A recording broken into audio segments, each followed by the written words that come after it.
Students, today we will be discussing about switch case in Java. What is a switch case? Switch case is normally used in a menu-driven program. जहां भी question में ये कहता है कि write a program to develop a menu, it means that you have to use the switch case. तो switch case अगर हम लोग जहां भी यूज करते हैं तो स्विच केस के लिए जावा के अंदर क्या है कि we need a variable. That variable can be a integer variable, it can be a character variable, और with the JDK version 1.8 and above we can have also a string variable. तो switch case में क्या होता है, the variable is taken within the switch, right, the variable is taken within the switch. उसके बाद अलग अलग cases होते हैं, जो भी वैल्यू स्पेसिफिक केस का होता है, for that the statement which is given that is executed.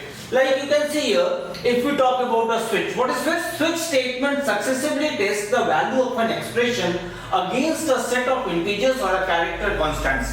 And when the match is found, जब मैच उसको मिल जाता है तो उसका जो स्टेटमेंट होता है उसको एग्जीक्यूट करता है. Like switch the expression or the condition is there. Once the condition it matches with the constant values, उसका स्टेटमेंट एग्जीक्यूट होता है. Now हर स्टेटमेंट के बाद there is a break statement, right? Her statement के बाद there is a break statement. जब break statement आता है मतलब प्रोग्राम को स्विच ब्लॉक से बाहर निकाल दिया, राइट? प्रोग्राम को स्विच ब्लॉक से बाहर निकाल दिए. अब क्या होगा? Once it comes out of the loop, then उसके बाद the next part executes again. Whatever part of the program is there, that will be there.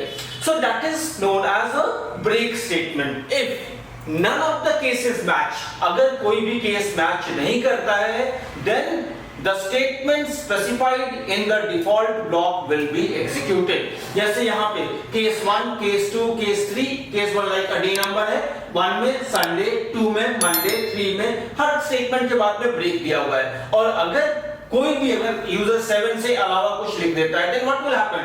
The statement specified in the default statement, जैसे यहाँ पे दिया हुआ है invalid input, that will be executed.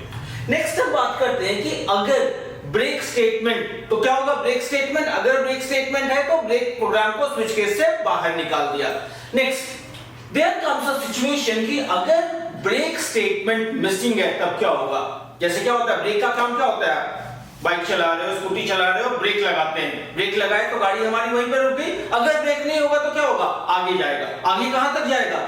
जब तक किसी चीज से वो हिट करता है या फिर वहां पे फॉल थ्रू हुआ. तो that is known as a fall through situation. अगर ब्रेक स्टेटमेंट मिसिंग होगा then that situation is known as fall through situation.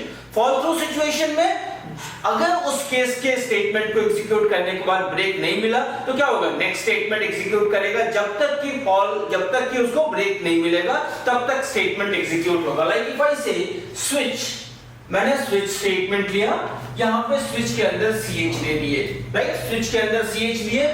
Now case 1 colon, right? Case 1 colon मैंने लिख दिया system dot out dot println Java, ठीक है? उसके बाद break नहीं है. Case 2 colon system dot out dot println Python, again break नहीं है. Case 3 colon system dot out dot println C++, break दे दिया भी. Default colon system dot out dot println Visual Basic. अब देखो क्या होगा, अगर मैंने 1 लिया इनपुट तो output will be Java and Python in the next line, क्योंकि यहां पे ब्रेक स्टेटमेंट नहीं था. देन यहां पे ब्रेक नहीं था तो फिर C++ भी आ जाएगा. अगर हम 2 लेते हैं, in that case it will print Python and then again it will print C++. अगर हम 3 लेते हैं, in that case it will print only C++. और अगर हम 4 लेते हैं, 5 लेते हैं, 6 लेते हैं, in any other output it will be VB. Right?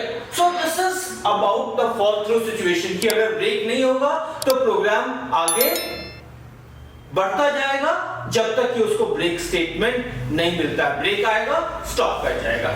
So that is about fall through situation.